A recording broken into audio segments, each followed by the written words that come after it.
Trainmasters Productions. Today we will be reviewing an Amtrak Station Sounds diner car. So, let's get rolling. Before we talk about Lionel's version of the Station Sounds diner car, let's talk about a brief history on diner cars. Diner cars allow passengers to eat food while riding the train. Before that, they would stop the train to restaurants near the tracks, but it would take less time if you had it on the train, and plus, you didn't have to worry about you didn't have to worry about getting off or missing the train or anything like that. But so yeah, the diner car, but this car has sounds, and it has all kinds of sounds. Now, most freight car sounds. Well, this car is different from freight car sounds because let's talk about Lionel's car. This car is cataloged in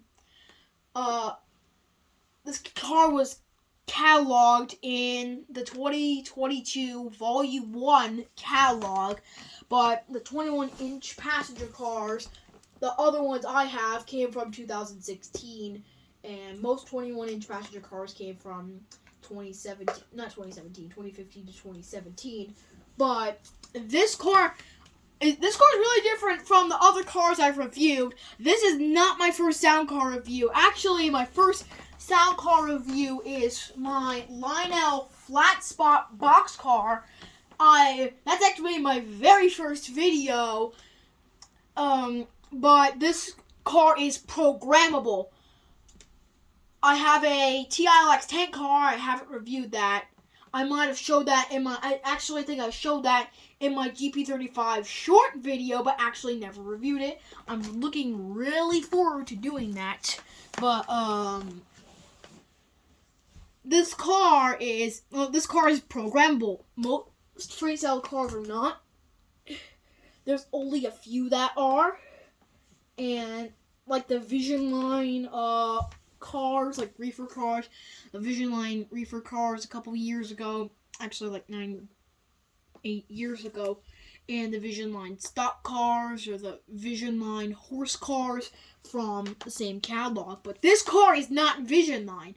This car is programmable. All Station Sounds cars that I know of are programmable, and this is legacy equipped. It's not like it has TMCC in it and not full legacy. This car has TMCC. Now, if you see that this car's keypad doesn't show what most legacy engines have, don't be alarmed, but it's gonna look different.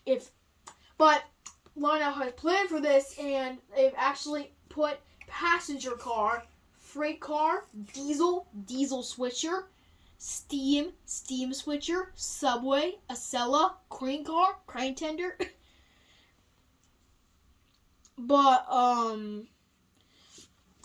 this isn't about legacy programming. This is about a 21-inch Station Sounds diner car. Now, this car is different from my other ones. My other ones have silver trucks. This one has black trucks. My other ones have blue interior, and the interior is painted blue, but you see there's red seats and floors and tables on the dining car, on the new one, and I think the other one had blue seats and floors on the other Station Sounds diner car, and the trucks were painted silver. Now, the old cars are becoming pretty hard to find. Now, I got this car for Christmas, but if you don't pre-order these are going to be really hard to find. Amtrak is extremely popular. By the way, here's something fun. I think it's really fun. I think it's really fun. I think it's pretty cool that I'm collecting hats, and when I'm running an engine of that railroad, I wear that hat. Here is my Amtrak hat. I got a couple years ago. It's made by Otto. But I am wearing it currently because I'm reviewing an Amtrak car, but when I'm running an Amtrak train, Now, I actually have a Vision Line Amtrak GG1, and I have 4 passenger cars. I got that for Christmas last year. Yeah, I got that last year, but, okay, so, now, that we've talked about the car, let's take a closer look. Okay, so, here is the right end of the car. You can see a door, a window, the number, diner. This is a Phase 3 car. My other cars are Phase 1. Here's a truck. Here's some brake cylinders. This car has the roller bearing, like a cap for roller bearings. It doesn't have rotating bearing caps, but that's okay. Here are some windows. Here is the corrugated side, and here's corrugated side. Here is the middle of the car. Now you can see the interior is red. Now, why it's so bright is I actually got an LED spotlight. Well, it's like a photography light, and it makes it way easier to see things. I highly recommend it. I got that for Christmas. Here is Amtrak, the road name.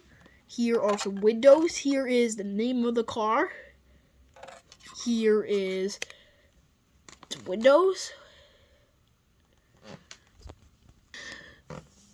Okay, there's this thing on the car. I'm not sure what that's for, but there is the diaphragm. And the diaphragms will be used so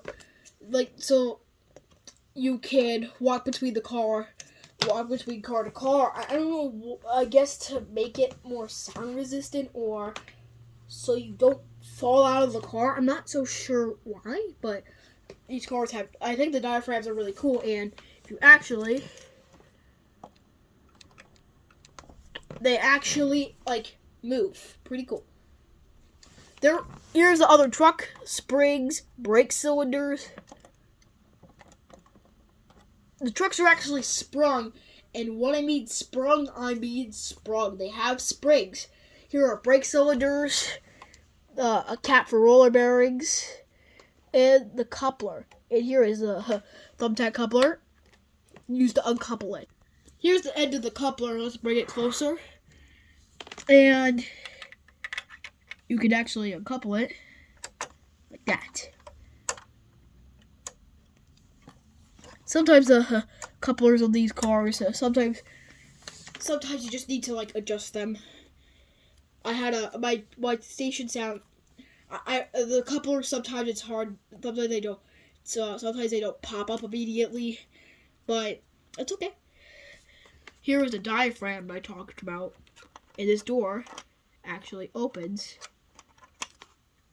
By the way, this car does not have this car does not have any figures inside, and neither did the old cars. Neither of them had them. Not 2015, 16, 17, 22, neither. None of them. And neither of the 4-pack in this set had figures when I got them back. By the way, I actually put figures in my other 21-inch passenger cars, except for the baggage car because there's no seats there.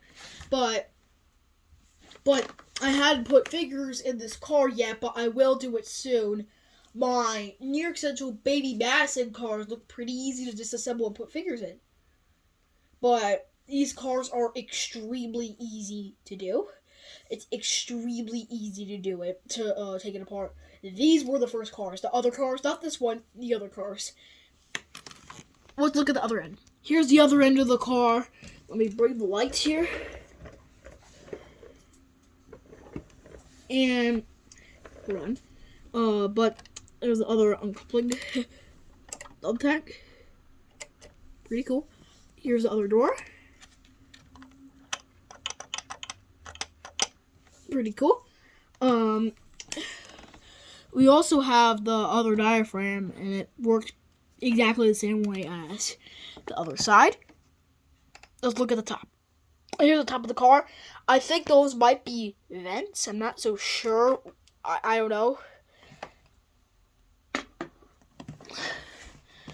Okay, so let's look at the underside. Okay, here's the other side of the car. I don't have a cradle. It'd be really cool to get one. I probably should get one, but I don't have one at the moment. Here is the run program switch, lights on off switch, a truck. Here's a truck, the other truck. Here's a coupler. Oh, I wanted to point out a feature that I've seen on many big Lionel cars. The kinematic coupling system. Now this car, the very first time I've seen this, hold on, sometimes it gets a little, sometimes it just needs to be reset. Not like reset with a remote, but like sometimes it just get a little jammed, and sometimes not jammed, but like stuck, and sometimes you just need to push them back. The very first time I've seen this was on my Lionel 86-foot box car, but then on my Lionel auto rack, and then this car, and then the very first engine I've owned with a kinematic coupler is my Vision 9 1218's drawbar, which is kind of similar to this, but not exactly the same. Here we have hoses and piping and tanks. It's so cool. You're not going to see this when running it. That's really cool. You can see the side of the car, but I should really get a cradle. I wouldn't recommend putting it on the ground, though. But, I mean, it won't immediately damage the car, but I would recommend using a cradle or the box. But I think it's okay to do this. Do it like that, but I would prefer to use a crate or the